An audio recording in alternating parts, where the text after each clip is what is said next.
Hey guys, this is Winnie in China. So right now I'm in Fudian district. It's basically the center of Shenzhen. I'm taking you inside my sister's home. We'll do a full apartment tour and break down all their monthly expenses. Let's go. So this is the residential compound where my sister lives. I will show you more about the neighborhood later. Let's head inside first.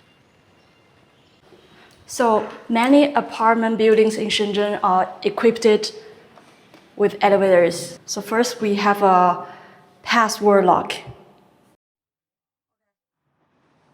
First we need to change the shoes.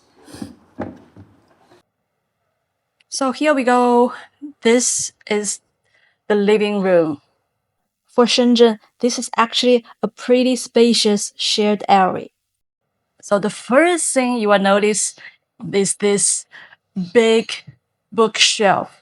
My sister is a Chinese language teacher, so naturally there are books everywhere. And there is a large reading and work desk.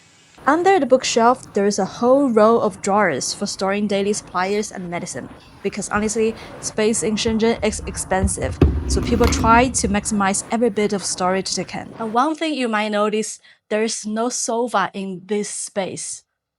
And that's because they have two young kids running around all day. So having more open space just makes life easier. And they also have this little dining table and some storage shelves. So right next to the living room is the kitchen. So first we have a very big fridge here. There's different kinds of vegetables, egg, tofu, and sauce. Okay. Now we have an oven, and we use the gas stoves, and we light the open flames to cook. And here's the range hood, because we cook a lot with open flames and high heat in Chinese cooking, so the kitchen can get pretty smoky sometimes. And this is the gas water heater. We use it for both cooking and hot water for showers. A dishwasher here. So my sister uses the kitchen a lot because families with kids in China usually pay much more attention to home cooked food and nutrition. So they don't eat out as often as younger people living alone. So this kitchen looks like open plan, but there is actually a sliding door. You can close it while cooking. And now we come to the balcony. So one thing I noticed after I reading lots of comments from foreigners is that balconies in China are used very differently. So in a lot of Western countries, balconies are like leisure space, but in China it's usually much practical. So people will put wash machine here and storing cleaning supplies here, and of course we have a wash basin and grow plants, dry clothes here. So most Chinese families still prefer air drying clothes instead of using dryers. It saves electricity, and honestly, a lot of people think clothes smell better after drying in the sun. So this is the first bedroom. My sister's father-in-law stays here together with their 3-year-old son. This room looks pretty small, but there is a surprising amount of storage in here. Most of it is filled with kids' toys.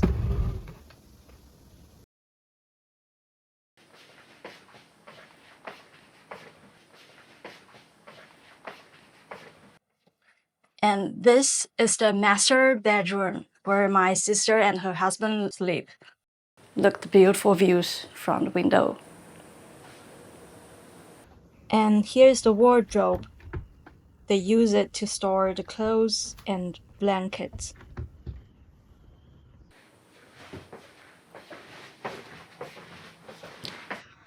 And then there's a smaller bedroom for their 7-year-old daughter, and which doubles as her study room.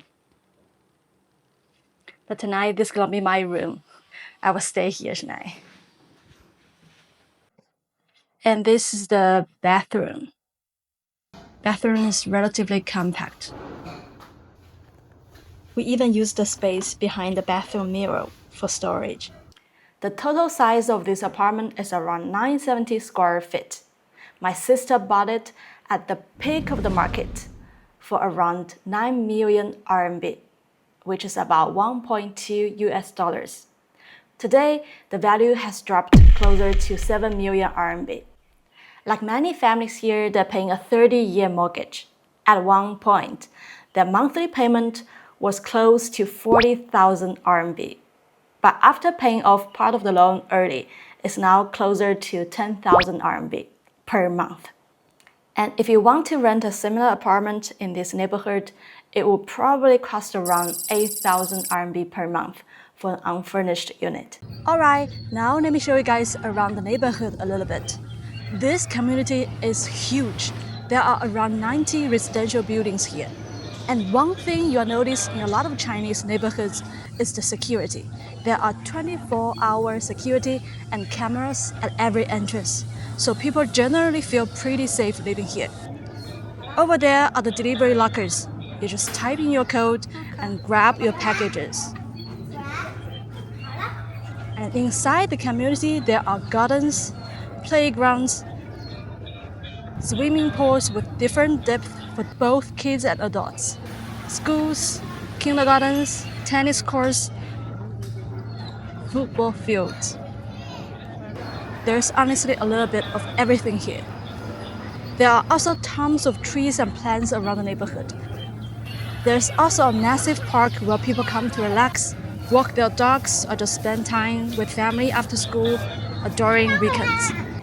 Honestly, you could probably stay inside this neighborhood all day and still have everything you need. Inside this park, we have so many fitness machines. This is like a smart bike. And we also have some screen on it. You can see the metrics, like the distance, your goal, and calories, and the resistance. And the most important part is it is completely free. So this is my sister's father-in-law. Because both my sister and her husband work full-time, he moved here to help take care of the children. This is actually a very common arrangement in China. For many families, grandparents help cook, pick kids up from school, shop for groceries, and take care of young children. Every morning, he comes to the wet market to buy fresh vegetables, fruit, flowers, meat, and seafood for the family. 好，抽一下。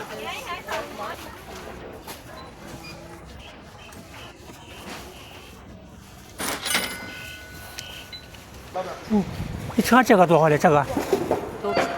都可以。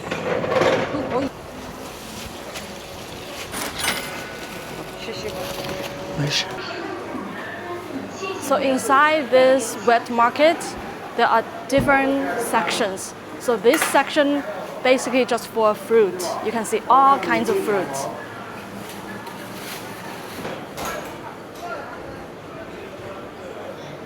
这个可以吃吗？这个？可以，一个好。9块，好吃的哈。Vegetable section. Basically just all kinds of vegetables. This section, they have all kinds of meat. The seafood section. They have shrimp, all kinds of fish. Wet markets are still extremely popular in China, especially among older generations. Compared to supermarkets, many people believe the food here is fresher and cheaper.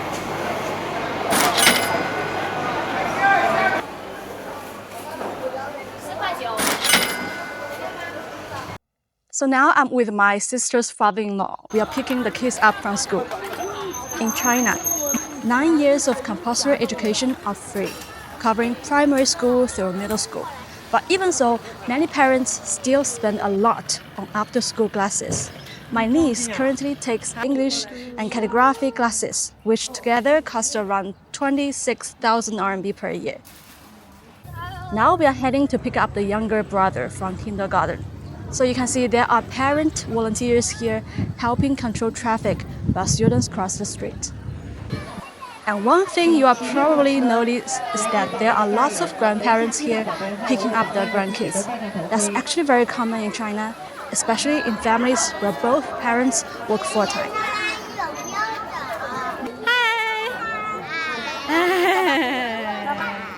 Since kindergarten isn't part of the compulsory education in China, it costs around 16,000 RMB per year, including meals and daily care. So what does their monthly cost of living actually look like? Utilities are actually pretty affordable here. Water is only around 40 RMB per month, and management fees are about 300 RMB. Electricity is much higher during summer, usually around 800 RMB, because honestly, Shenzhen feels like summer most of the year. During winter, it drops much lower. Food and daily expenses for the whole family are usually over 10,000 RMB per month. Transportation costs around 1,000 RMB monthly. Then there are yearly expenses like insurance, healthcare, travel, and the kids' education. Altogether, the average household spending comes to around 25,000 RMB per month for a family of 5 living in Shenzhen.